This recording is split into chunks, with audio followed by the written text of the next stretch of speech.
नमस्कार, मेरा नाम ज्योति है और आप देख रहे हैं सुनेगा इंडिया।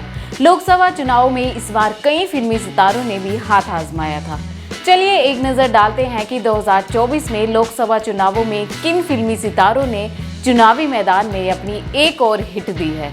सबसे ज्यादा जिस फिल्मी सितारे की सीट चर्चाओं में रही थी वो थी कंगना रनौत। कंगना बीजेपी की टिकट पर हिमाचल प्रदेश की मंडी लोकसभा सीट से चुनाव लड़ रही थी, जहां उन्होंने कांग्रेस के बड़े नेता और हिमाचल प्रदेश के पूर्व मुख्यमंत्री वीरभद्र सिंह के बेटे विक्रमादित्य सिंह को 70,000 से ज्यादा वोटों से मात दी। अब कंगना ने अपने पहले ही चुनाव में जीत हासिल करके बता दिया है कि वो सिर्फ रियल लाइफ की क्वीन ही नहीं बल्कि रियल लाइफ की भी क्वीन बन सकती है।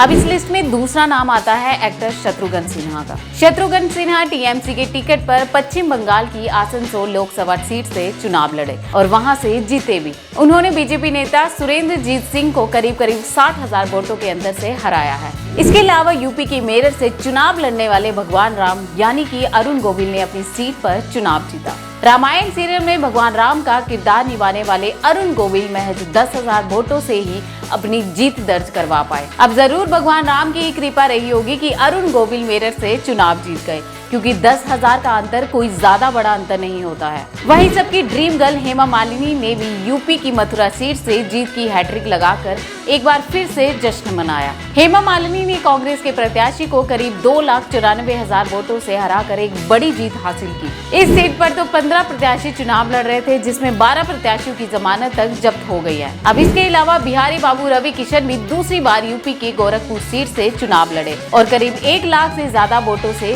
जीते भी। उन्होंने समाजवादी पार्टी की काजल निषाद को यहां से हराया है, जिन्हें 4,80,000 से ज्यादा वोट मिले हैं। दिल्ली में भी हॉट सीट माने जाने वाली नॉर्थ ईस्ट दिल्ली सीट से भी रिंकिया के पापा ने जीत हासिल की है। भोजपुरी स्टार मनोज तिवारी ने कांग्रेस के कन्हैया कुमार को 1,38,000 से ज्यादा वोटों से हराया है। इसके अलावा केरल के त्रिशूल से बीजेपी के टिकट पर चुनाव लड़ रहे साउथ एक्टर सुरेश गोपी ने भी लोकसभा चुनाव से बड़ी जीत हासिल की है। वहीं बंगाल में टीएमसी के टिकट पर कई सारे बंगाली कलाकारों ने भी चुनाव जीता है। जून मलिया, जो विधायक होने के साथ साथ बंगाली फिल्मों में भी काम करती है, उन्होंने भी मेदिनीपुर सीट से करीब 27,000 से ज्यादा वोटों से जीत हासिल की है। रचना बनर्जी ने भी हुगली लोकसभा से चुनाव जीता है। रचना बनर्जी सूर्यवंशम के साथ साथ तमिल, तेलुगु, बंगाली और उड़िया फिल्मों में भी काम कर चुकी है।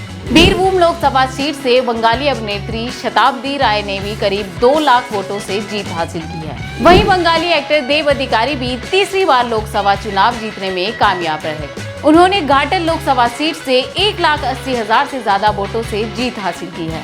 वैसे राज बब्बर, पवन सिंह, निरहुआ जैसे कुछ फिल्मी कलाकारों के लिए ये चुनाव फ्लॉप भी साबित रहे हैं। सभी को करारी शिकस्त का सामना करना पड़ा है। लेकिन इन सभी जीते हुए कलाकारों पर आपकी क्या राय है, हमें कमेंट बॉक्स में जरूर बताएं। वीडियो को ज्यादा से ज्यादा शेयर करें और सुनेगा इंडिया को सब्सक्राइब करना ना भूलें।